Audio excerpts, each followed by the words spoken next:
All right. Welcome back. Coffee and Contemplation, episode 11. Still continuing with our series, actually finishing up our series here with finding the center and finishing with the self or our soul. So, this is what we're trying to come to on that process of individuation, coming to the center of our psyche, living more from our center and our authentic selves. And that comes from living in connection with ourself. So, starting with our quote, soul may be defined as the energy that wants something of us, which impels us to live up to who we potentially are. Its origin and aim are mysterious, but it manifests intuitively, instinctually, in moments of insight. And that's James Hollis. And I really do feel that way. I feel the times that I've felt connected with myself or my soul has just been in these small moments of just things feeling, right. They feel like this is, where I'm supposed to be going. And we're going to be talking a lot about that connection today. Individuation, as we've been talking about, is the process of coming to wholeness. This is the process of finding the center of ourselves so we can be who we truly are. The experience of the self happens in small moments of connection with the divine. And then we have a little diagram here. This is also from the book The War of Art with Stephen Pressfield, and I think it shows it well about how small our egos are compared to the unconscious, the self, and this divine ground that we can find a connection with. As we discussed, duality is the two-ness of life, the pair of opposites that we're forced to contend with during our time on earth. When we connect with the self, we step outside of our fixed ego and connect with the oneness of everything. For a moment, we reintegrate with the source from which all things in consciousness originate. We become aware of the interwoven connection of all things. This experience is known as enlightenment, divine ecstasy, transcendence, or heaven on earth. So as we talked about, living from our ego, our rational mind, our thinking mind, living in the reality that we live in, we will always have these pair of opposites, up and down, right and left. And then when we reintegrate with everything, we kind of sink back into the oneness. So we become connected to all things again. And that's kind of where we all originate from. We all come from this unconscious realm. And then our egos poke out individually, but we all go back to the oneness of the source of all things. And I honestly do think that's kind of at the root of every religion that you can look at, is that we all return to the source. And that is into the unconscious, into the divine. So how do we come to this place? Historically, it was through meditation, fasting, and religious ritual and ceremony. However, psychedelics and plant medicines have been other powerful tools that have reemerged to reach the place of our soul. These medicines have been used for thousands of years in the container of ceremony to safely connect with the unconscious. So there's always just been these ways to do these rituals and connect with a higher power.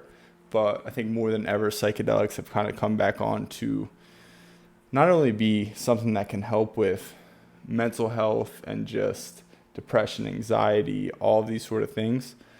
They have their dangers as well, but they've always been used in the container of some sort of ceremony by indigenous peoples and things like that to connect with their gods or the higher power.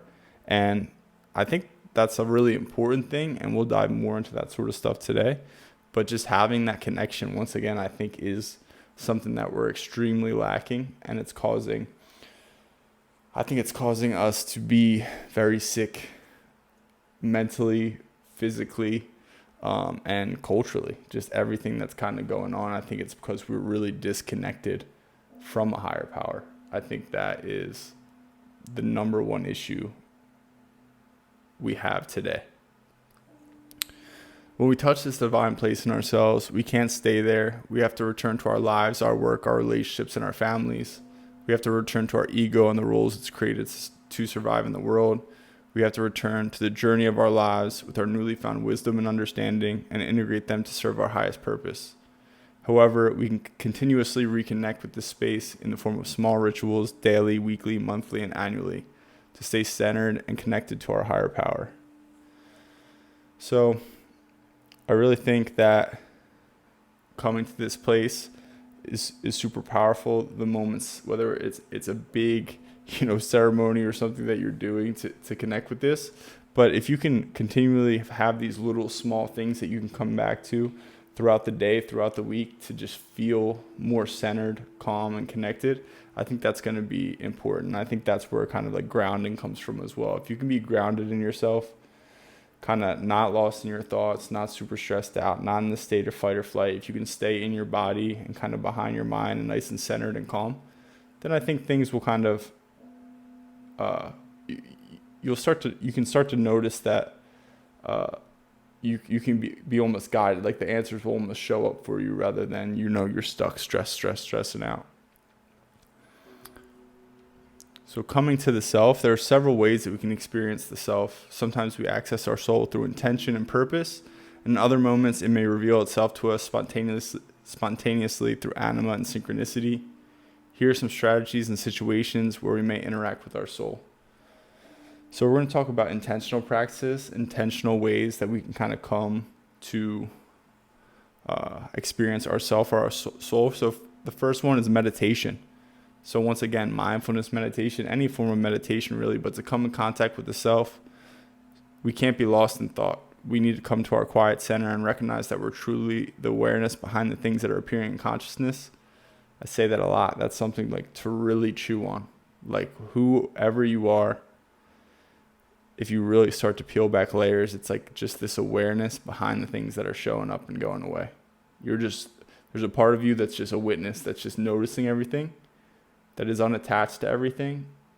And that, I feel like, is where we are. A lot of times we get pulled into thoughts or feelings or all this sort of stuff. But if you can get to that space that we're trying to get to in meditation, it's just this awareness. From this vantage point, we can connect with this open space. The breath is a popular object of meditation, so you can focus on anything during meditation, but the breath is popular because it is coming and going as well.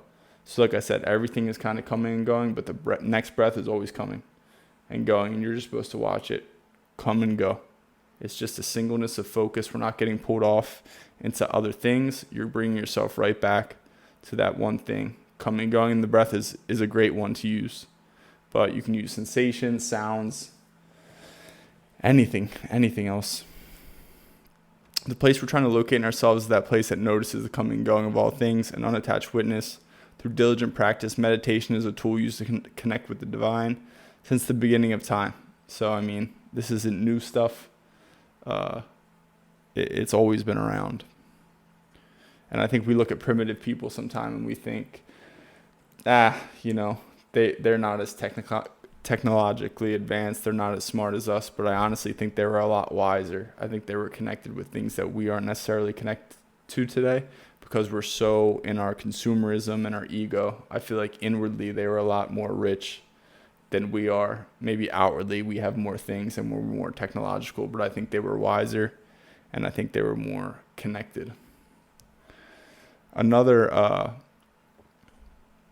way to come to this intentionally is through ritual.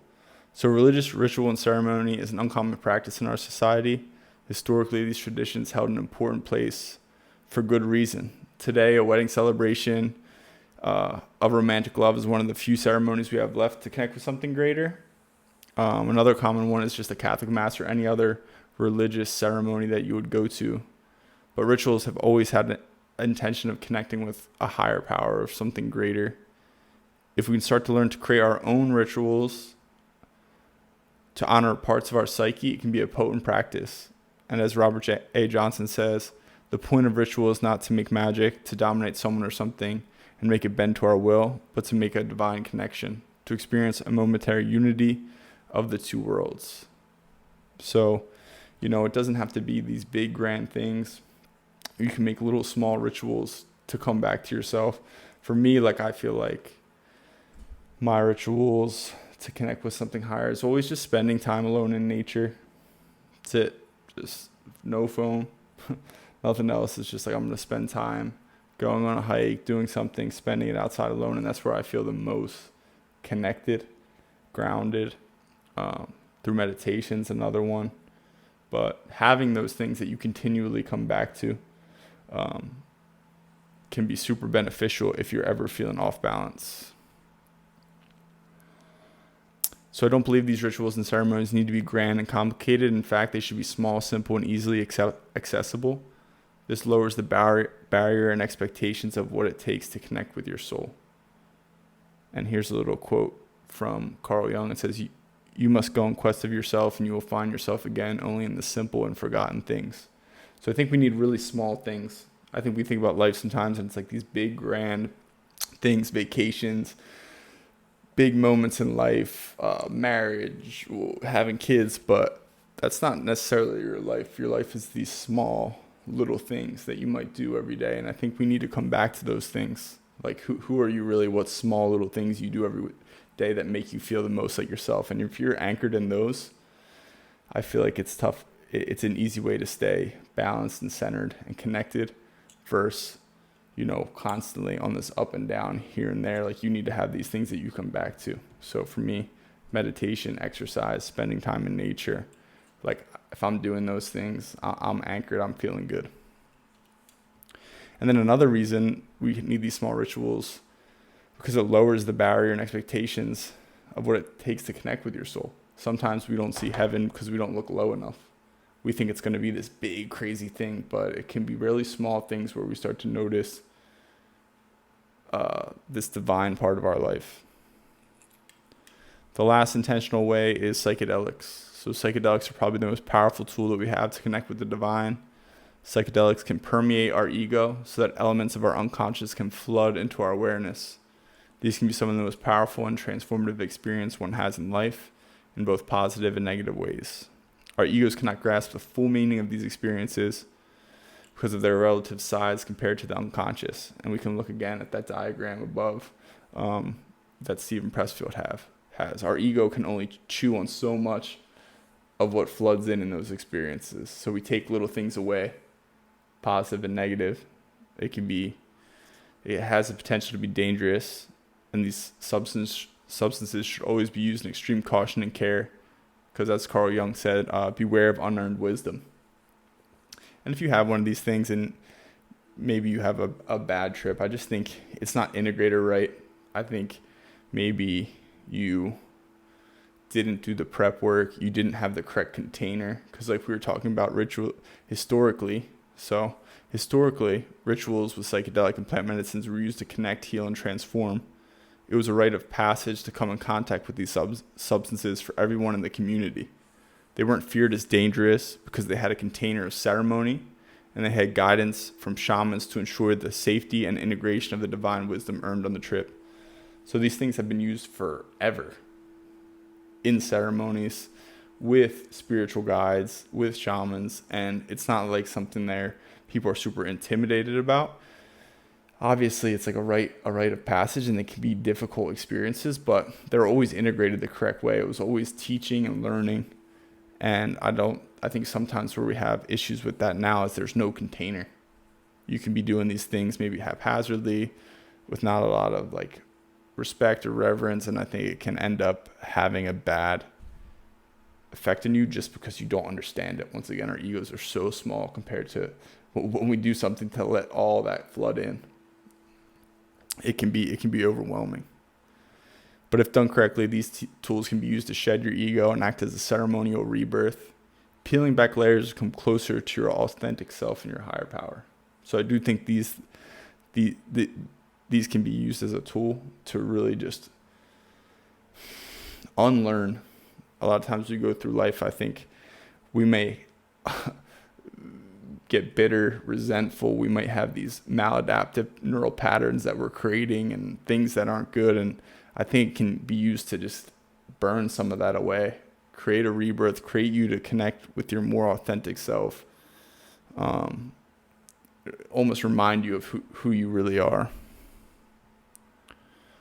So now we're going to shift. So that was our intentional ways: meditation, rituals, psychedelics. But then we have some other ways to just fall upon the divine, and I call them like coincidence or synchronicity.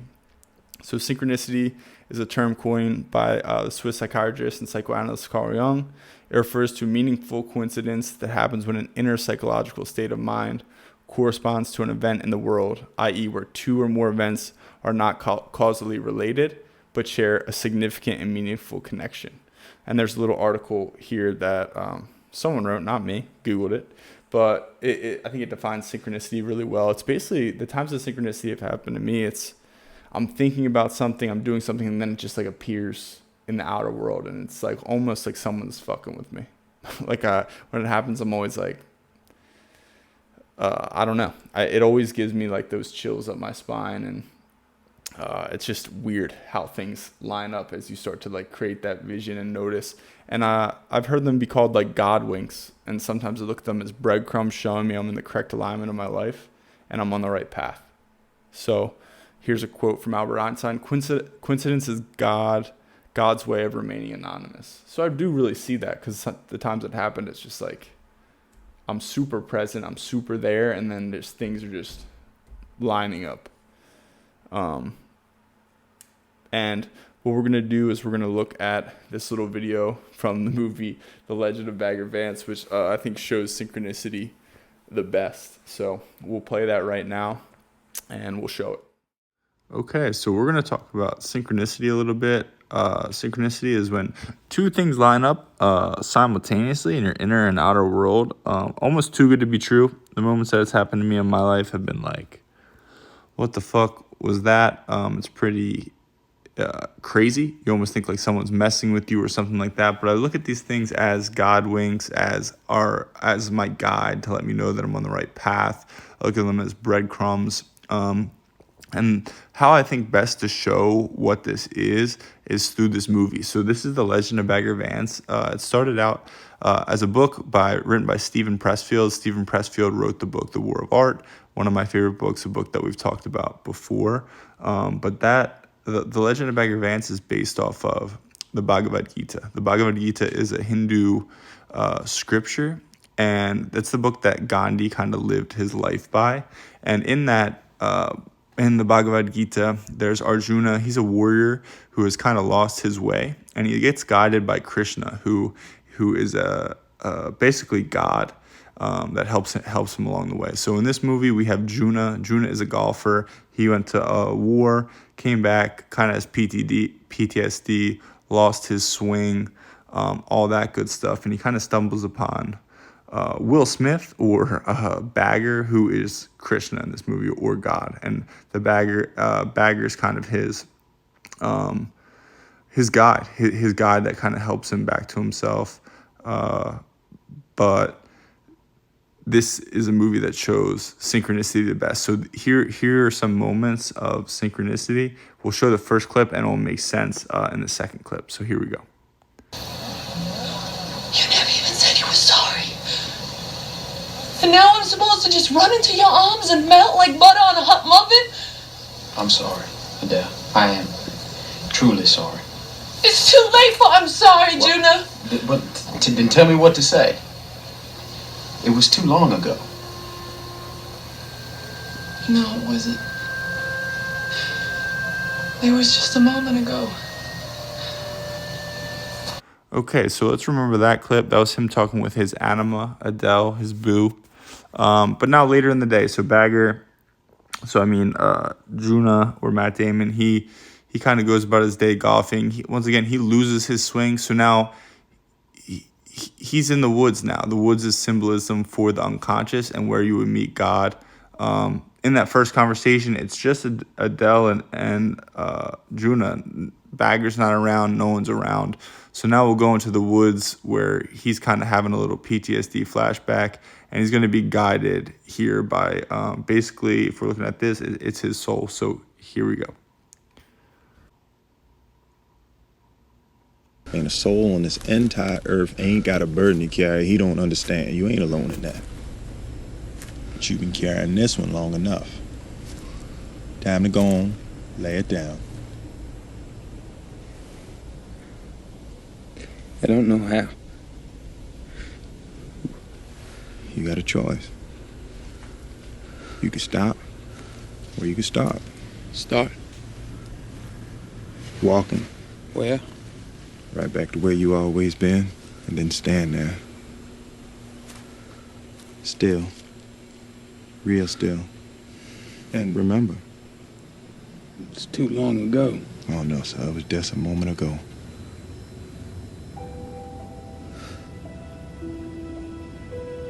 Time for you to come on out the shadow. So that right there is synchronicity. Bagger saying the same things that Adele was saying earlier, and you can see Juna kind of wake up to it. He kind of catches his ear. He's like, wait a minute, I just been through this. And it's almost like that little guide. The breadcrumbs are showing its way. It's like a, I don't know, glitch in the matrix or something like that. But to me, I look at it as breadcrumbs, as things that are guiding me in the right direction. And now let's listen to what Bagger says the rest of the way here. Juna. Time for you to choose.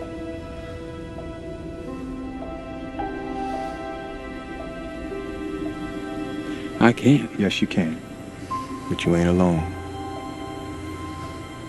I'm right here with you. I've been here all along.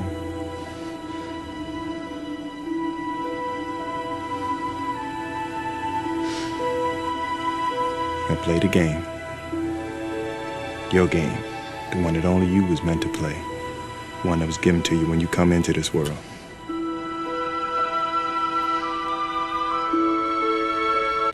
So once again, that's our hero's journey. That's, we all have maybe this highest purpose, highest meaning to fulfill. If we're going to follow our hero's journey, the game that only we can play, a lot of times if the path is clear, we're on someone else's.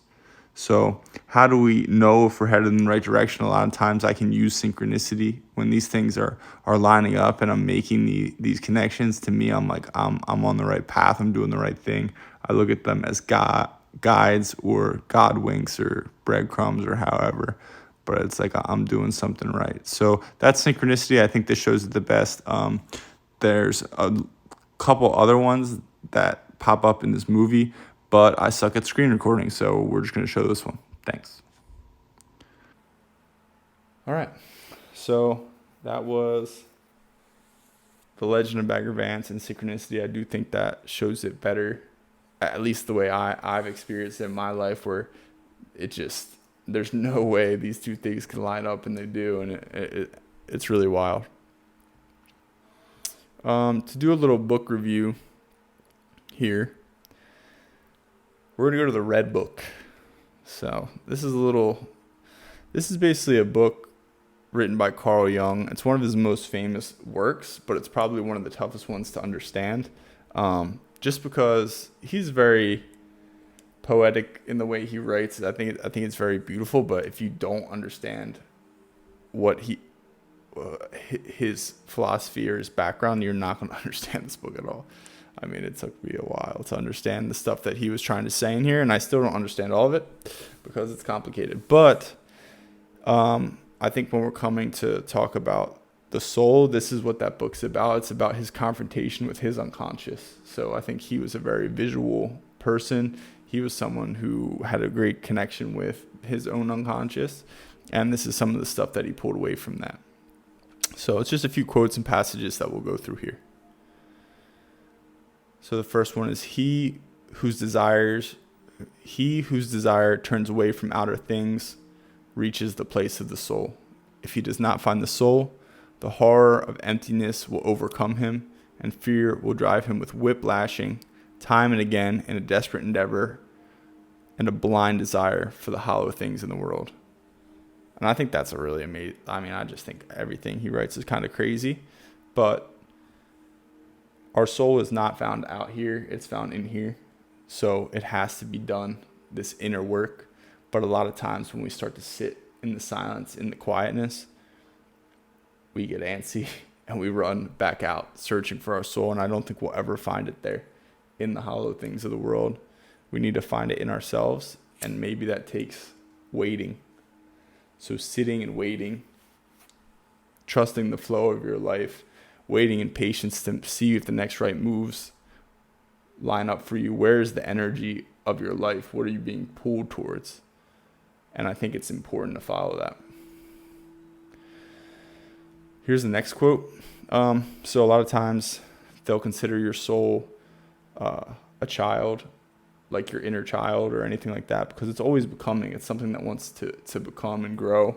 And it is. It's just you come in with this, like, and even if you look at kids or that get brought into this world, they're like the divine. They have potential to be the savior. They're just good, and then life happens, and it imprints upon them. But a child is always considered the divine. So he says, how strange it sounds to me to call you a child, you who still holds the all without end in your hand. I went in the way of the day, and you went invisibly with me, putting the pieces together meaningfully and letting me see the whole in each part. You took away where I thought to take hold, and you gave me where I did not expect anything. And time and again, you brought about fate from new and unexpected quarters. Where I sowed, you robbed me of the harvest, and where I did not sow, you give me fruit 100-fold. And time and again, I lost the path and found it again, where I would have never foreseen it.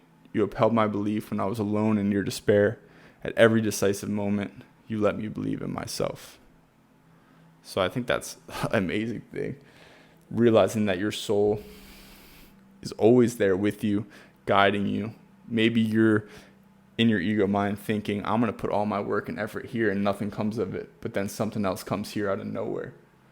And it's just trusting that flow and trusting that your soul can be guiding you. And I think coming into that relationship is super powerful and important, and just a different perspective and way to live. And then starting to realize that everyone is kind of being pulled by their souls to go to their destination, to fulfill their duty or their highest purpose. So this is the next part of that. Like a tired wanderer who had sought nothing in the world apart from her, shall I come closer to my soul. I shall learn that my soul finally lies behind everything. And if I cross the world, I am ultimately doing so to find my soul. Even the deers are themselves not the goal and the end of the love that goes on seeking. They are symbols of their own souls. And I just think that's amazing. I really do. Just that we're constantly looking to fulfill our highest purpose, to fulfill our souls and just feel connected. And no matter where you travel or what you do, you're just searching for that feeling.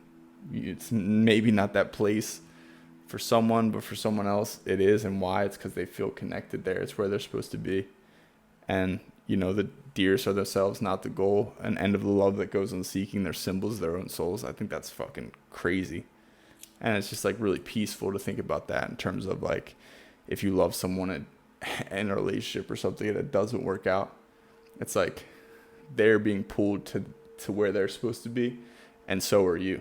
So it's like, all right, like just, it's not meant to be, because we have higher purposes to fulfill. And I think that's really cool. The next thing we're going to talk about is symbols of the self.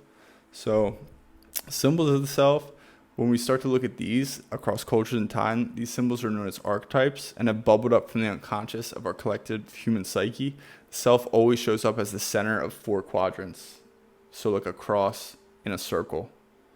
When we look at the Christian cross, the Buddha, and the lotus flower and mandalas, the center of these symbols is always the image of self, God, and divine. Which is crazy, which like I still am like wrapping my head around. But symbols and things that pop up from the unconscious, they pop up across different cultures throughout time, and they are all similar, and they're all showing aspects of the divine. So it's part of us, part of our inner world. So if we look at even the Christian cross here with Jesus on it, he's at the center of the cross, obviously, but like that's the center of the 4 quadrants that shows the divine. Same thing with mandalas. When we go down here, we can see a mandala.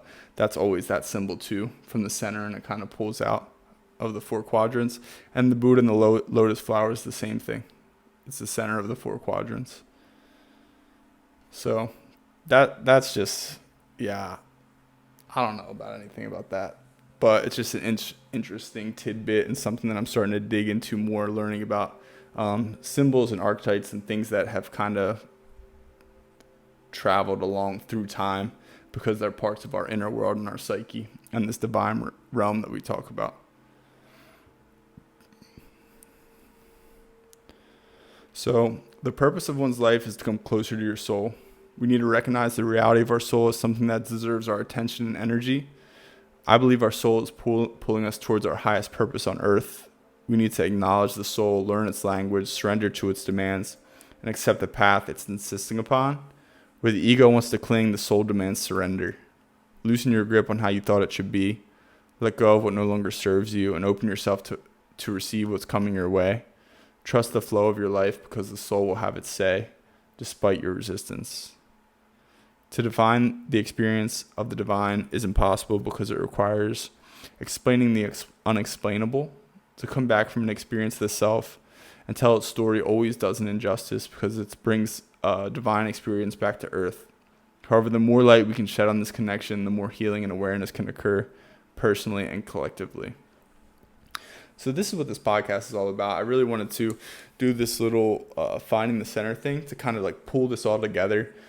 And hopefully it starts to make a little bit of sense. But I do think connecting with the spiritual side, connecting with yourself, with your soul is going to be fruitful and helpful for you in your mind, body, your spirit. But I also think in our world, if we start to just connect with our soul, take back our shadow, learn what anima is, learn to keep our egos in check and utilize it properly, and know when to use our persona to step into the next phase of our life. I think if we all understood these aspects of ourselves, we don't come with the user's manual for this, but if we knew how to do it, I think it would be a more connected, safer, and collaborative world that we live in. And that's why I want to shed light on these things and continue to talk about them. So this was the first little series of Finding the Center. We'll have more topics obviously coming, but this is going to wrap up this little series here. So thank you guys for listening and tuning in. It's been fun, and yeah, we'll keep at it here. So Coffee and Contemplation, episode 11, we out.